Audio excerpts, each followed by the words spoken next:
Welcome back. এবারে যেটা বলবো শব্দের বেগ সংক্রান্ত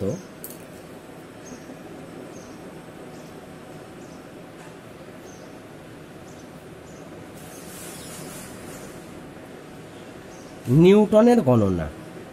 দেখো শব্দতেও নিউটন আছেন, হ্যাঁ, ফিজিক্সের এমন জায়গা নেই যেখানে উনি ঢোকেননি।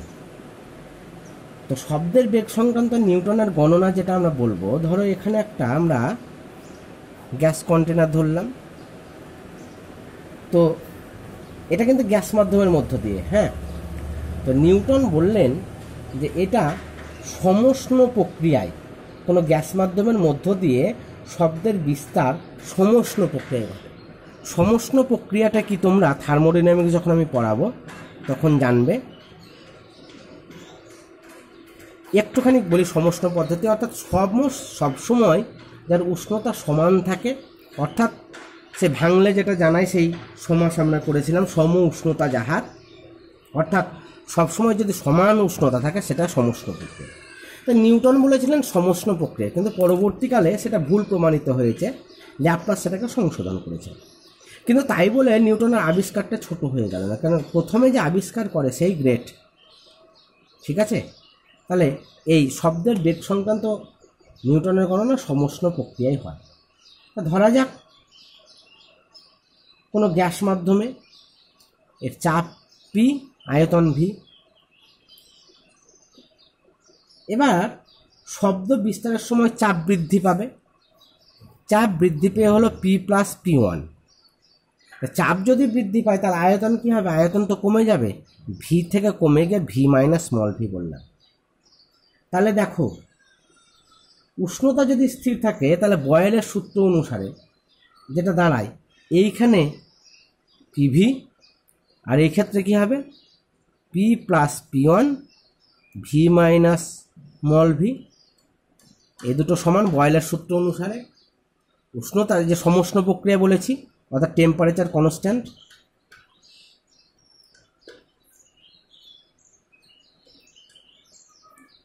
উষ্ণতা যদি কনস্ট্যান্ট থাকে তাহলে যেটা আমরা বলতে পারি যে ওই যে বয়েলের সূত্র, এবারে এটা থেকে করো calculation. PV equal two PV minus P small V plus P1 V minus P1 small V, PV PV কেটে গেল, ঠিক আছে। এবারে দেখো এই P1 এবং ভি দুটোই তো ক্ষুদ্র, P1 এবং ভি দুটোই ক্ষুদ্র, তো দুটো ক্ষুদ্রর গুণফল আরও ক্ষুদ্র, তাই এটাকে যদি আমরা উপেক্ষা করি তাহলে কি দাঁড়ায়? 0 equal to minus PV plus P1 V. এটাকে উপেক্ষা করা হলো, লিখবে কেন উপেক্ষা করা হলো? তাহলে এখান থেকে যেটা পাওয়া যাচ্ছে, এই পি সমান হচ্ছে P1 ভি বাই, এখানে পি ছোট v, P1 V by small v. ওইটাকে কায়দা করে লিখতে পারো তোমরা যে P equal to P1 divided by small v by capital V. তার মানে এটা হচ্ছে আয়তন পীড়ন, আয়তন বিকৃতি আমরা স্থিতিস্থাপক চ্যাপ্টারে পড়েছি। এটা মানে হচ্ছে আয়তন পীড়ন বাই আয়তন বিকৃতি, সেটাকে বলা হয় আয়তন বিকৃতি গুণাঙ্ক, কাপ্পা বা কে দ্বারা রিনোট করা হয়। এটা মানে হচ্ছে আয়তন বিকৃতি গুণাঙ্ক।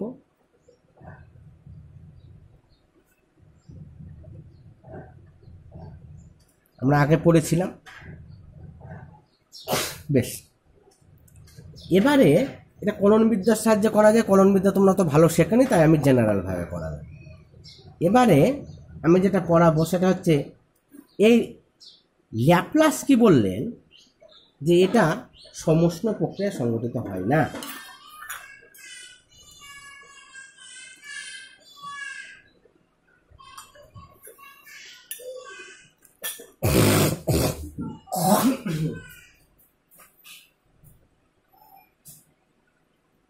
ল্যাপ্লাস যেটা বললেন যে এটা সমষ্ণ প্রক্রিয়া হয় না,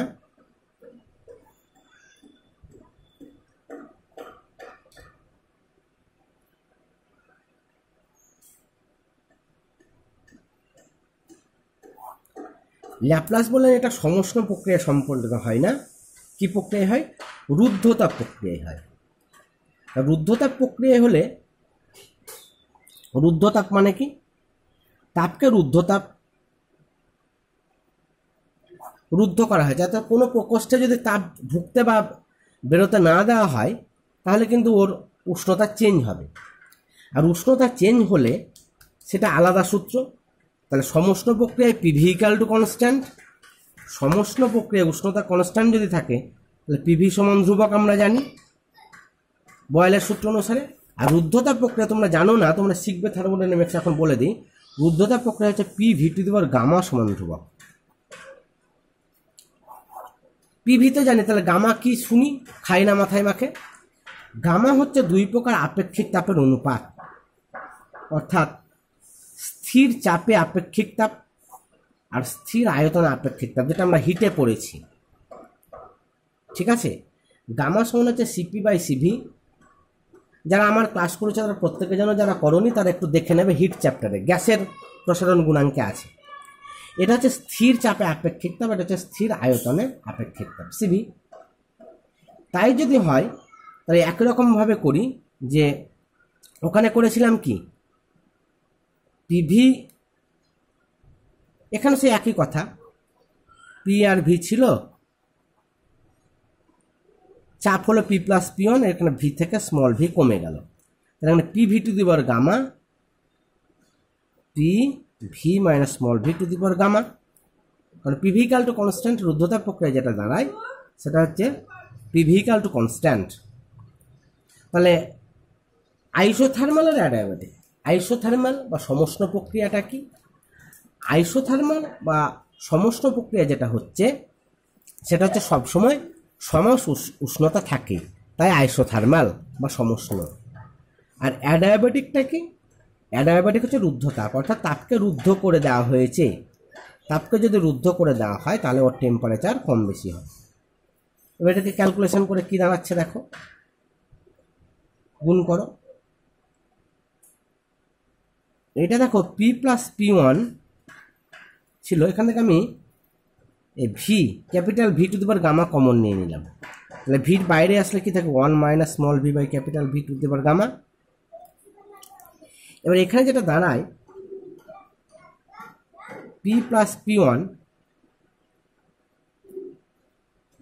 P+P1 হলো into V to the power gamma, এইটা হচ্ছে 1 minus gamma small v by capital V. এর পরের টার্মগুলো ক্ষুদ্র বলে, মানে স্মল ভি বাই কি তার উপেক্ষা করে পায়। সে উপেক্ষা করে কেসটা আমরা শিখেছিলাম কোথায়, হিটের চ্যাপ্টারে। ঠিক আছে, এটা একটা বাইনোমিয়াল এক্সপ্যানশন, এটার এক্সপ্যানশন আছে। তো এখানে small v by capital V এর উচ্চঘাত উপেক্ষা করে পায়, লিখে দিই, এটা পাওয়া যায় আর কি। যেমন এ মাইনাস এ স্কোয়ার মাইনাস 2ab এরকম ব্যাপার থাকে না, সেরকম তোমাদের বাইনোমিয়াল এক্সপ্যানশনে আছে। আপাতত জেনে রাখো এটা হয় 1 মাইনাস গামা ভি। এখানে লিখবে যে small v by capital V এর উচ্চঘাত উপেক্ষা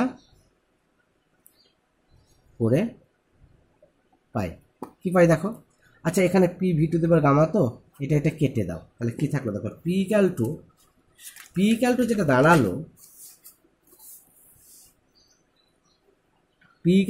দাঁড়ালো, P+P1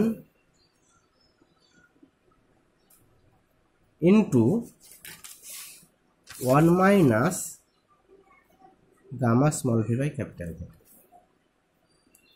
গুণ করো, P minus P gamma small v by capital V plus P1 minus P1 gamma small v by capital V.